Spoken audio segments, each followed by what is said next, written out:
Well, good morning and welcome to this Sea to City webinar. My name is Helen Kelly and I am Director of Communications, Campaigns and Digital at Nautilus International. We are a trade union that represents maritime professionals working at sea and ashore. The Sea to City programme is a mentoring initiative that Nautilus International runs in partnership with Maritime London and Mersey Maritime. It's open to all full members of Nautilus International. And if you are interested in making that move from a seagoing to career to a shore-based career, please do check out our Sea to City mentoring scheme. We'll put a link in the chat where you can get lots more information and find out how you can apply. You can also use the chat box or the Q&A box to put your questions to our speaker today, and I will do my absolute best to put as many of those as possible to our speaker so that you can find out the information that you are interested in. So without further ado, I'd like to introduce our speaker today. Sundeep Khera is Global Chief Underwriting Officer Marine Hull and Head of Marine Underwriting, UK Lloyd's at AXA XL, a division of AXA. Hi, Sundeep. Hi, Helen. How are you? Thanks for joining today. I'm very well. Thank you for having me. Great. Sundeep, you are a senior maritime professional working for a major marine insurance and reinsurance company. But you started off where many of our members are today. You started off as a seafarer and you worked your way up to become a master of a ship. Can you describe those early years at sea for us? What compelled you to join the Merchant Navy and what was your journey to become the captain of your first ship? Absolutely, Helen. So just to give you a background, I joined sea as a cadet in 1993. And it took me almost 12 years to get my command. So I got my command in 2005. And I won't sugarcoat this. It was not an easy journey, especially when you're a cadet and a trainee. You get all sorts of jobs. You can't say no to anything. Data privacy was not a word in those days, and neither was person privacy. So we had to do a lot of things which were challenging. But each of those jobs taught me something, and every day was a school day for me. And I worked my way up into becoming a navigating officer and onwards to a captain.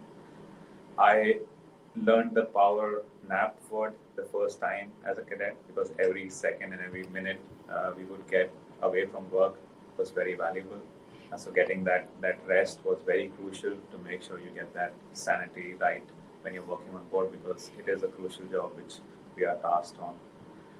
And what I also learned is my organization skills. So my pocket notebook was like an encyclopedia, right from a cadet to a master. And that's something I have carried with my current job as well. As I progressed in my career, that notebook is quite important. And that's the notebook to go to when things go wrong and when you need a quick solution.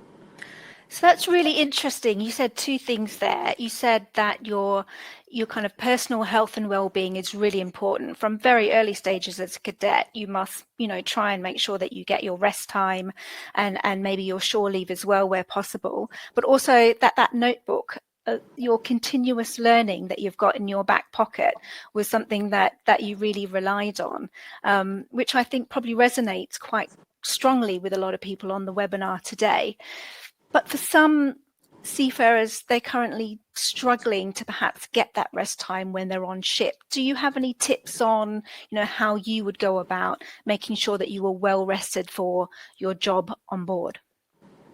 Absolutely, Helen. So every seafarer needs to complete those rest hours, the SCW rest hours, which are mandatory. And I felt the need that you need to call out. You can't be just under pressure and become indispensable. No job is more important than your rest. So you need to take out these pockets of rest where you are just completely switching off, because the more you tire yourself, the risk of an accident increases. So you need to do it yourself. Nobody's going to come and tell you that go, you've been awake for such a long time, go take your rest. It's in your own hands. That's what I can say. Yeah, sure. And that pocketbook, what type of information were you recording in that? What kind of tips and tricks got you through the day? Yeah, absolutely. So it had pipeline diagrams.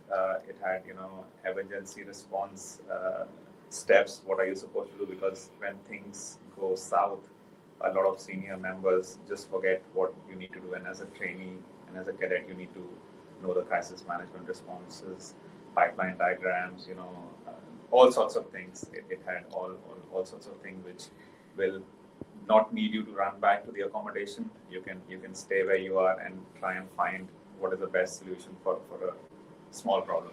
That's what Yeah, sure. So it sounds to me like you're a real self-starter. You're aware that, even at the cadet stage that you bear a certain amount of responsibility when you're on board ship. But you just described that you were on board for about 13 years, give or take. And I believe you sailed on a whole range of different vessels as well, didn't you? You did crude tankers, product tankers, and bulk carriers, if I've got that correct. Was it deliberate choice to kind of get all the kind of broader experience on different vessel types? And if it was deliberate, what benefits do you think that brought you? Absolutely, Helen. So it was a deliberate decision. Mm-hmm. I didn't want to be typecasted to be a tanker man or a bulk carrier man or a container man. And I deliberately would request my shipping company to send me on different types of vessels to get that experience. And there were times that I would ask for an old vessel or a vessel which was going into a dry dock, because that's a learning. That's something which you can put on your resume as a seafarer when you're coming ashore, whether you're joining a shipping company or you're joining any other company. All this experience counts. If you're just sticking to one type of ship, you are then stuck to an industry or a vertical. That's what I wanted to do, and I purposely did that. Yeah, I think that's a really important tip, but perhaps you benefited from working for a company that did have a broad range of vessels within its fleet. What advice would you give to other seafarers who perhaps are also seeking to broaden their own seagoing experience, but perhaps facing more barriers, not perhaps having that same opportunity that you did? So, Helen, what I can recommend is when you're changing your type of ship, you shouldn't hesitate to go a rank down. So if you're sailing as a first mate, don't hesitate to go down to a second mate just to get an experience, or even as a third mate. Every experience counts. Yes, sometimes ego does come into the picture, and you feel, okay, I'm a master. Why should I step down? Why should I go to a different type of ship? But like I said, everything matters. Everything counts. So it helps you take a step back, realize what's new. It gives you that learning experience, which as you get senior reduces, because you've got very limited time to think about learning. You're so focused as a master on all other things. You don't want to, you don't have the time to focus on learning. So that's what I would recommend, that take a step back, try and go down a rank lower or two just to get the experience. And the second thing would be try and encourage those discussions with your shipping company or your manager, where you don't mind doing voluntary work in the office, just trying to learn what happens, even if you're not paid for it. Just try and shadow somebody for a week or two. It all builds up in your career. That's really interesting, and I think both those tips are really, really good ones. I wonder if some seafarers currently working at sea might struggle with your first tip in terms of going down a rank. I think you probably have to be quite a strong character and also maybe a little bit humble to be able to do that. Is there also a kind of effect on salaries? Would you need to take a salary cut potentially if you were going to follow your advice? Yes, Helen, that's true. I won't lie that you need to take a salary cut. But like I said, if you're doing a short tenure of 4 to 6 months, it doesn't matter. So it just gives you that experience, and I'm sure with a bit of planning and saving, you can do it much ahead of time. And it also depends at what stage of your career you do it, whether you have dependents or not. So it applies differently to different colleagues who are seafarers, but that's an option available to take.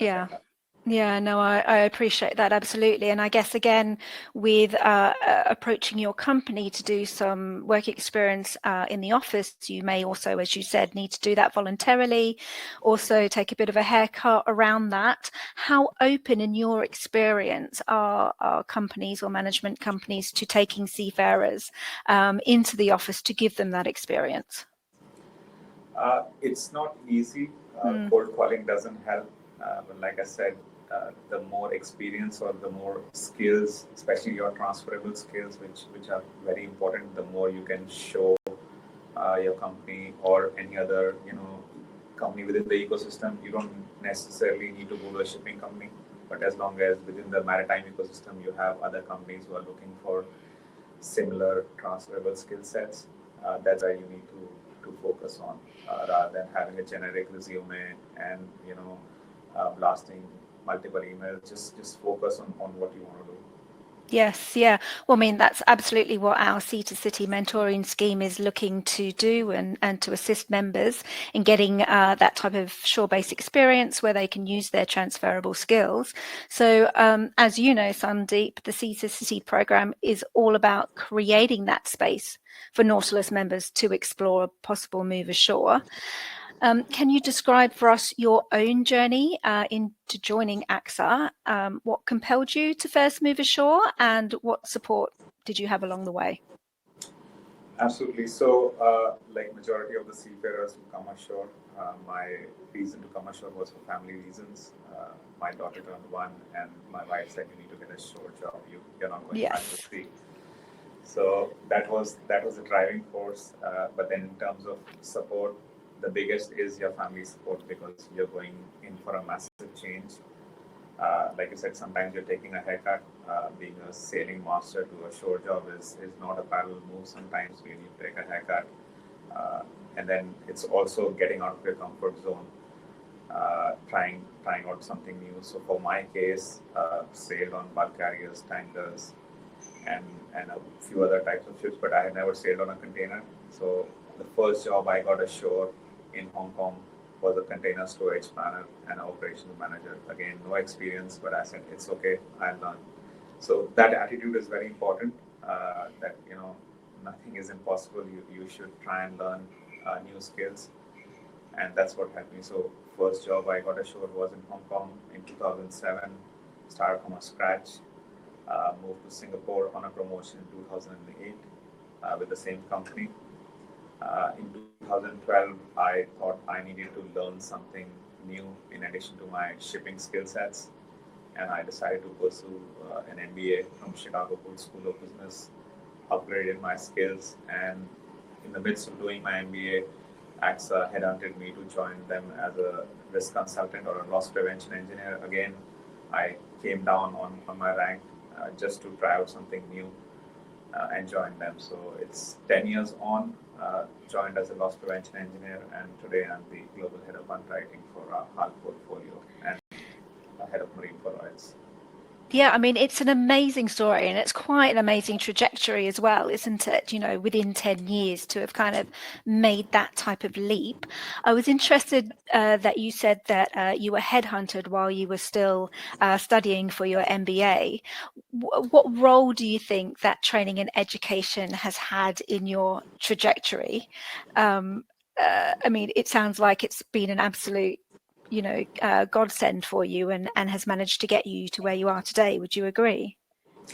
I agree, Helen. One thing I should also share with colleagues is that it's not a ticket to success. It doesn't mean that you just go into an MBA and you can knock at different companies' door and say, "I've got an MBA, give me a job." It's a combination of seafaring experience, it's a combination of shore experience, a bit of MBA. So it's a package, and that's what I would recommend. You need to create yourself your own package, and it's each to its own. You need to create what you're good at, where your skill gaps are.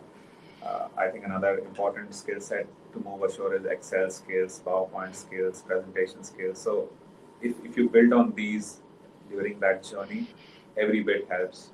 You're not going to be perfect in the job description which companies are looking for, but as long as you're hitting the 60 to 80% mark, I think it's a goal to try out something new. Yeah, that's really interesting there. You said, it's just as important to have those kind of office-based skills in programs such as Excel, etc., as it is in having perhaps some other transferable skills. So I guess that's a type of education that people can get quite easily online today as well. They can self-educate, perhaps as they're still at sea. So that's definitely a really good tip. And you also just said then that you don't need to have 100% of the skills that are being asked for or required in a job role. You said between 60 and 80%, if I heard that correct. Why do you think that is?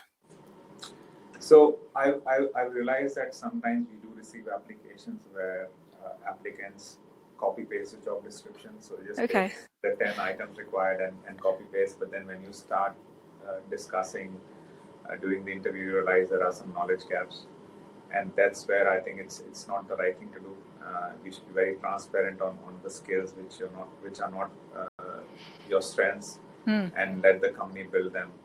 That really helps because, like I said, Google knowledge is not really good in our profession, especially in insurance. So that's what I would recommend. So accept what your gaps are, and then be open about it and share with the company where you can close the gaps. That willingness is important. So don't try and bluff it. No, absolutely not. Can I take you back to that kind of educational stage? You mentioned that you went to University of Chicago, Booth School of Business, did an MBA.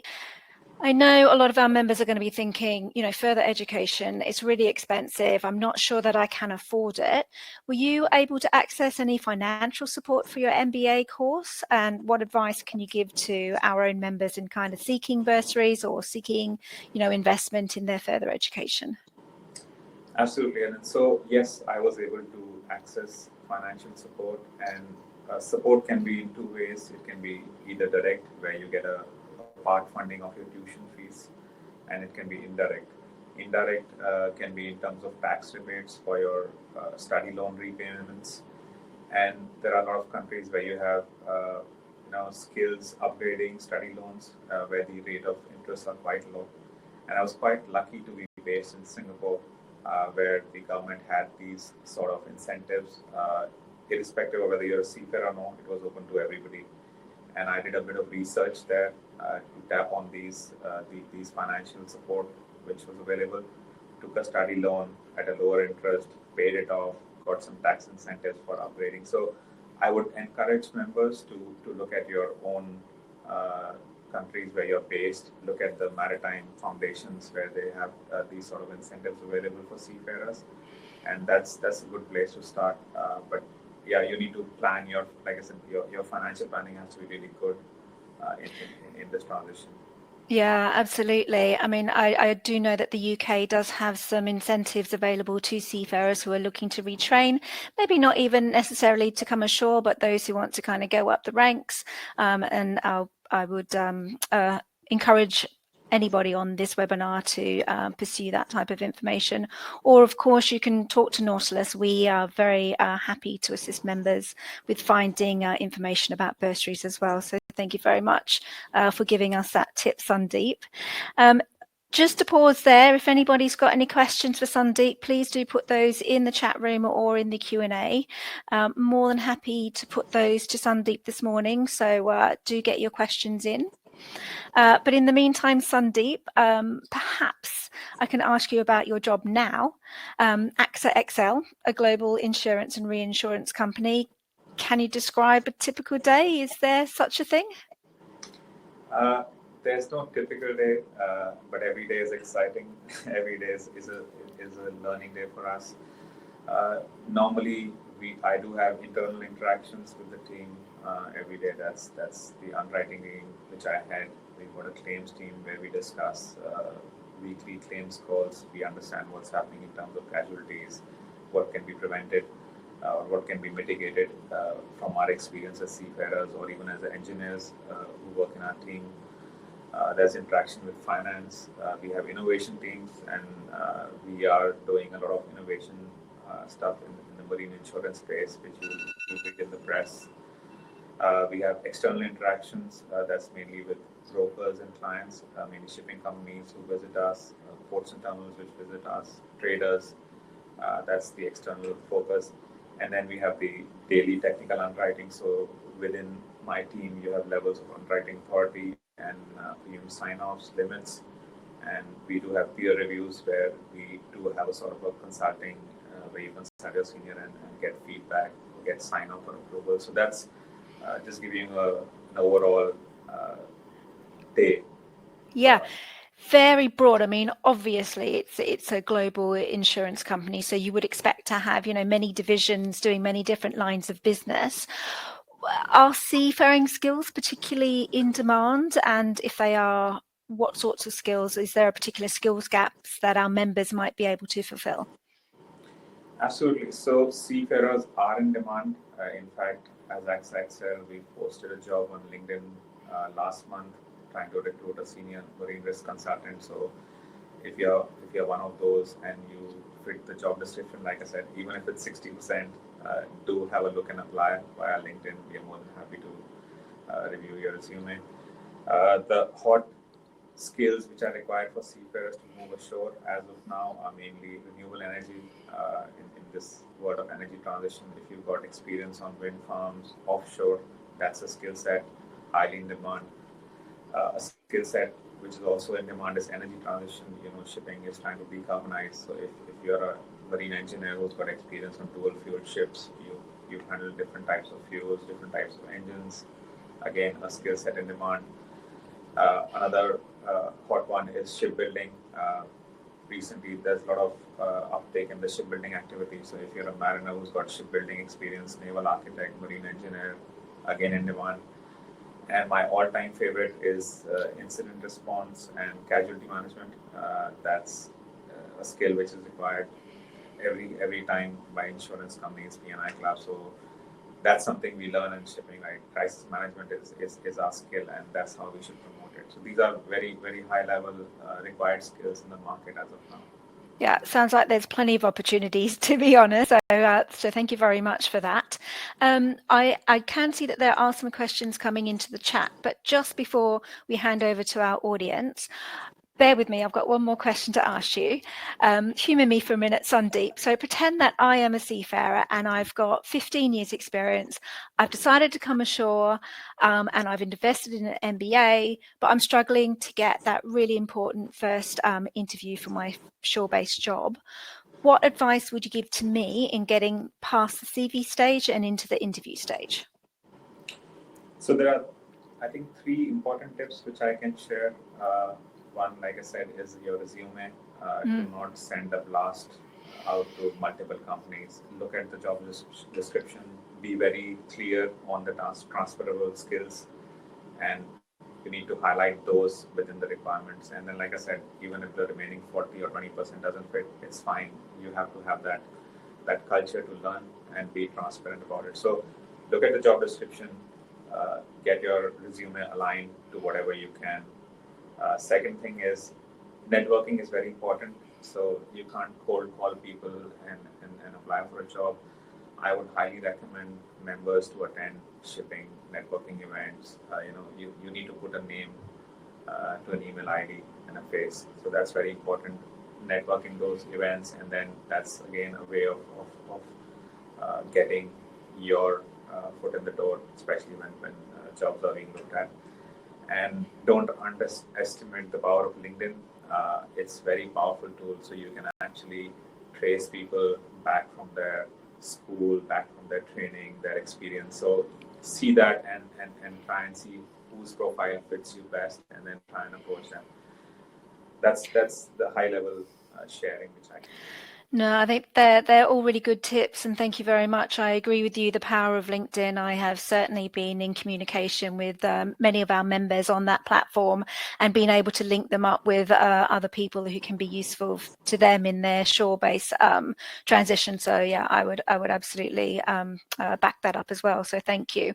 Look, I've got a question from Dennis Hunt. Dennis, thank you for joining us today. I'm going to put your question to Sundeep, but I'm going to paraphrase it. So Dennis is asking about different cultures on board ships and the kind of slightly more autocratic culture that you can get because of the kind of ranking system that you get on board.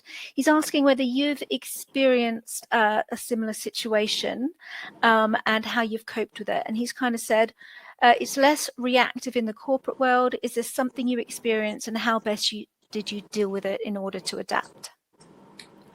Yes, so I can share during my sailing days, I did have a multicultural crew. So we did have challenges, especially in emergency responses. And the best way I found out is that the more social time you spend with your colleague crew members outside of their watchkeeping is very important for the bonding. So we did organize certain social events outside of normal watchkeeping hours, and that's how we started to know each other. The other thing was also I know going ashore is quite important for seafarers. So doing something together, we did organize excursions for the crew. As a master, I did the same, and doing it together and telling them that we're going to go together, and instead of going as a nationality together, mix them around. So that increased the bonding on board. And it's similar ashore. In Singapore, when I was based with AXA, we had 11 nationalities in our team of 25, which is amazing diversity. Again, we did the same thing. We had celebrations which were common to everybody, and getting them together. So yeah, bonding outside of work is very important. It's a different environment. And how about your experience of the kind of different hierarchies inside an office-based environment, which is very different to being on board a ship? You often have flatter structures with broader kind of responsibilities shared amongst the group, as opposed to that hierarchical structure that you'd get on board. What's your experience of that, and kind of what are your tips for other seafarers who might be struggling with that environment? Absolutely, Helen. So, like I said, on a ship, you cannot step on somebody else's toes. You can't say to a chief engineer, "I'll do your watch." Right. Whereas in the corporate world, the more you want to learn, the more there'll be an overlap. So, when I talk to my manager every 2 weeks in my one-on-one, I try and understand what he's doing and ask him, what's happening on your side of it, what's happening on the bigger portfolio. And I try and do my homework myself. So before that call, I know that I can ask him specific questions. So that shows that interest, and it helps to smoothen that communication. So I'm not stepping on his toes. It's just expressing interest in my next role. Yeah, absolutely. But you're showing that you're available for collaboration as well, if that is appropriate in that circumstance. Absolutely. Yeah, thank you. So Erwin James Lazaro is asking, how can we expand our network in maritime industry? That's a very good question. Like I said, every country has a shipping association. Every country has maritime events happening, and a lot of them are discounted for seafarers. Even if you're not a member, they are discounted. So I would encourage signing up for those. We've got the London Maritime Week happening in September, which is a great opportunity to network. Similar events happen throughout the year, which I think is a good option to spend some time with people who you don't know and build that network. Absolutely. London International Shipping Week is a great opportunity for networking here in the UK, but there's similar events all around the world. And certainly Nautilus as well. We've got loads of groups that you can join as a member. We've got a young maritime professionals group where you can meet other, similarly people in similar ranks or in similar jobs ashore, and a number of other forums that you can join to meet maritime professionals. So I would highly recommend you check out any of those events. It can be very useful. But I'm really sorry, guys, we have come up against time today for our webinar. Thank you very much for taking part, everybody. And thank you also to those people who put questions to Sundeep. The session will be recorded. You will be able to catch up with it if you'd like to on our YouTube channel, and Maritime London will also send out a link to everybody who registered for today's webinar. So thank you very much, Sundeep. That was really, really interesting. Thanks, Helen. Thanks for this opportunity. Absolutely. And for anybody who is not currently a member of Nautilus International, please do follow our website. Do become a member to take part in the Sea to City mentoring program. Thanks again, and speak soon. Bye-bye. Bye.